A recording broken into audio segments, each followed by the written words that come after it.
మీరు ఎప్పుడైనా గమనించారా? సైలెంట్గా ఉన్న రూమ్లో, లేదు మీ ఆఫీస్లో, లేదు మీ కాలేజ్లో ఫర్ ఎగ్జాంపుల్ ఇలా కూర్చున్నప్పుడు అందరూ నిశ్శబ్దంగా ఉన్నప్పుడు మీ కడుపులో గుర్రు గుర్రు గుర్రమంటూ సౌండ్స్ వస్తున్నాయి అనుకోండి. అప్పుడు మీకు ఎలా ఉంటుంది? పక్కన వాళ్ళందరూ వామ్మో ఏమనుకుంటారో అని ఎంబ్రాస్గా ఫీల్ అవుతారు కదా. సో అసలు ఈ కడుపులో సౌండ్స్ వస్తున్నప్పుడు మీ మైండ్లో కొన్ని ఆలోచనలు వస్తాయి.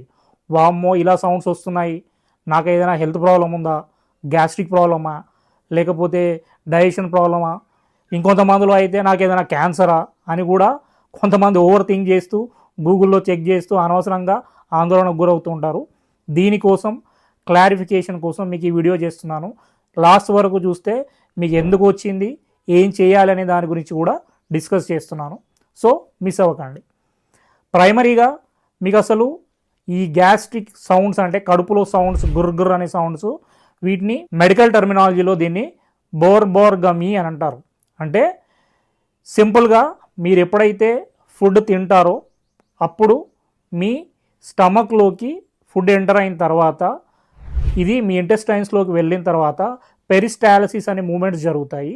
ఈ పెరిస్టాలసిస్ అనే మూమెంట్ జరుగుతున్నప్పుడు మీకు ఫుడ్తో పాటు వాటరు, గ్యాస్ అంటే గాలి, ఇవి మూడు కలిపి మీ స్టమక్లో జీర్ణక్రియ స్టార్ట్ అయిందని మీ బాడీ ఇచ్చే సంకేతమే ఈ గుర్గుర్ అనే సౌండ్స్. సో దీని గురించి ఎక్కువగా టెన్షన్ పడకండి. స్టమక్ అనేది సైలెంట్గా మీకు వర్క్ చేయడం వల్ల ఈ సౌండ్స్ అనేవి వస్తూ ఉంటాయి. స్టమక్ సౌండ్స్ అనేవి మనం ఎప్పుడు నార్మల్గా కన్సిడర్ చేయొచ్చు.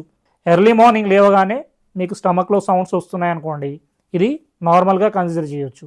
దీంతోపాటు మీరు ఫుడ్ తినేటప్పుడు సౌండ్స్ వస్తున్నాయి అనుకోండి, దీన్ని కూడా నార్మల్గా కన్సిడర్ చేయొచ్చు. హెల్దీగా మీకు గట్ ఉండడం వల్ల, డైజెషన్ ప్రాపర్ కావడం వల్ల మనకి సౌండ్స్ వినిపిస్తున్నాయి. So remember this line, sound వస్తుంది అని అంటే మీ హెల్త్ అనేది నార్మల్గా ఉంది, డైజెషన్ ప్రాసెస్ అనేది నార్మల్గా ఉందని అర్థం చేసుకోండి. ఎప్పుడు మీరు ఈ ప్రాబ్లం ఉంది అంటే వర్రీ అవ్వాలి అంటే ఈ సౌండ్స్ వస్తున్నప్పుడు ముఖ్యంగా ఈ కింద సిమ్టమ్స్ మనం చూడొచ్చు.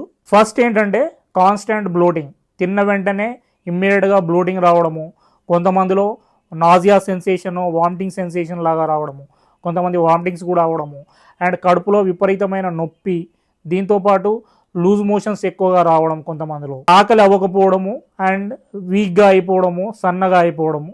ఈ కాంబో మీకు కనిపిస్తే ఖచ్చితంగా మీకు ఈ సౌండ్స్ వస్తున్నాయి వీటితో పాటు అంటే మీరు అలర్ట్ అవ్వాల్సిందే. గ్యాస్ సౌండ్స్ అనేవి మీకు ఎలా ఉంటాయి? లౌడ్గా వస్తాయి, ఇవి సడన్గా వస్తాయి, బ్లోటింగ్ ఎక్కువగా ఉంటుంది, కడుపు నొప్పి కూడా వచ్చే ఛాన్సెస్ ఉంటాయి. సో గ్యాస్కి మెయిన్ రీజన్ ఏంటంటే మీరు తినేటప్పుడు వాటర్ తాగడము ఫస్ట్ రీజన్ అయితే, తినేటప్పుడు మాట్లాడడం కూడా వన్ ఆఫ్ ద రీజన్.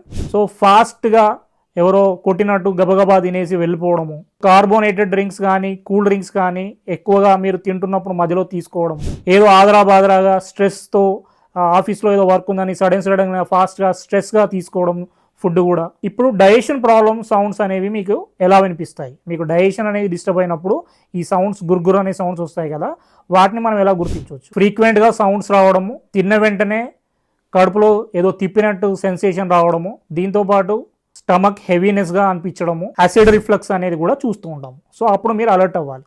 ఇవన్నీ గ్యాస్ట్రిక్ రిలేటెడ్ అంటే డైజెషన్ రిలేటెడ్ ఇష్యూస్ ఉన్నప్పుడు మనకు కనిపిస్తాయి. సో రీజన్స్ ఏంటి అంటే మీకు గట్ ఇంబ్యాలెన్స్గా ఉండడము, ఫైబర్ తక్కువగా తీసుకోవడము, నిద్ర సరిగా పోకపోవడం కూడా one of the reason. And finally stress కూడా ఖచ్చితంగా మీ గట్ ఇంబ్యాలెన్స్ చేస్తుంది. గ్యాస్ అనేది టెంపరీగా ఉంటుందండి, కానీ డైజెషన్ ప్రాబ్లం అనేది మీకు లాంగ్ రన్లో ఉంటుంది. ఏం చేయాలి మరి? సో మనం రొటీన్గా రోజువారీగా ఏమేం మార్పులు చేసుకుంటే మంచిది? సో ఫస్ట్ మీరు చేయాల్సింది ఏంటంటే స్లోగా తినడం, దీంతోపాటు పక్కన వాళ్ళతో మాట్లాడకపోవడము, అండ్ తినేటప్పుడు కొద్దిగా మీరు తీసుకుంటున్న ఫుడ్ పైన కాన్సన్ట్రేట్ చేయడము, దీనివల్ల డైజెస్టివ్ ఎంజైమ్స్ అనేవి ప్రొడ్యూస్ అవుతాయి. అండ్ దీంతోపాటు కొద్దిగా నమిలి తినండి. వెజిటేరియన్ ఫుడ్ అయితే ఒక 32 టైమ్స్ నమలండి, నాన్ వెజ్ అయితే ఒక 40 టైమ్స్ అన్న నమలండి, నమలి తినండి. ఫైబర్ అనేది ఖచ్చితంగా తీసుకోవాలి అండ్ ప్రోటీన్ కూడా యాడ్ చేసుకుంటే మంచిది. వీటన్నిటికంటే ముఖ్యంగా స్ట్రెస్ అనేది కూడా one of the major factor. ఎందుకంటే this is your second brain, this is your first brain. మీరు ఎంత ఎక్కువగా స్ట్రెస్ తీసుకుంటే మీకు గట్ అంతగా ఇంబ్యాలెన్స్ అవుతుంది. సో ఒక పర్టికులర్ టైమింగ్ కూడా మెయింటైన్ చేయండి.